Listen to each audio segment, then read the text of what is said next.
But coming back to the value part, because often we talk about the value that the customer brings to the organization, right? It could be CSAT, it could be customer lifetime value that we look at. But initially, like you mentioned, it's the customer is on a mission. There's a purpose, or there's something that the customer is trying to achieve. It could be, going to take out money from the bank. It could be, let's say, to have a meal. It could be to celebrate kid's birthday. So it's very interesting that how do we then define the value that the brand would bring to the customer in So, this whole mission or journey.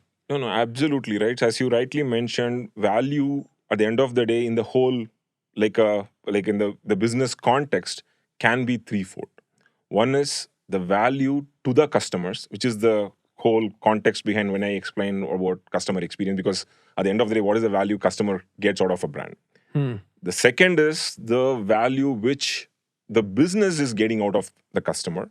And third, there is also this mutual value, which could be a potential force multiplier between the customer and the business, so that it's like a symbiotic relationship there, right?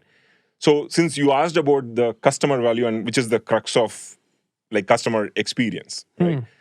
First of all, the way I would look at it is look at from three different lenses. One is in terms of effectiveness, second is efficiency, and third is satisfaction, right? So when we talk about effectiveness, it's about like how well I am meeting my mission. For example, if I'm able to, if I want to renovate my kitchen, how exactly I can procure or choose the right products for doing this. Similarly, who's the right installer I can bring in to do that installation for them, right? So that is kind of your effectiveness, and more importantly, I'm not just completing my mission, but also completing it like accurately. Right? That's about effectiveness. Then comes the efficiency part of it, which is in terms of like what are the key benefit and efficient benefits I'm getting in terms of whether it's being cost or whether I'm getting with the much what do you say, better promotion, I'm able to have the right ability to return, so on and so forth, right? And third is the satisfaction, which is the, again, going back to that emotional element there.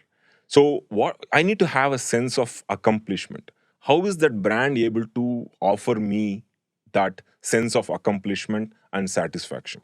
So all these three things is like the way to probably look at how a value can be generated for a customer, like primarily how quickly I can, like let's take a simple customer journey as in a retail context.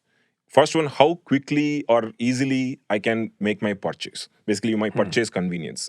And even before that, how quickly I can even find products. Find products. How, like even taking a friend like one step earlier, how easily I can even think of my brand and relate to it. So basically, what is the mind share there? Mind share. Right? And then coming back, okay, I made the purchase, how easily I can get my service done. So what is the service convenience? So, and while I do all these things, okay, there is also this element of efficiency. Okay, I have a better price, like a quicker lead time. I can get my grocery in like half an hour's time. Correct. So those are some of the efficiency element. And while doing so, like offer that great sense of accomplishment and great sense of care or empathy that the brand can create to the customer. So that's kind of how I would look at like a brand offer value to end customers.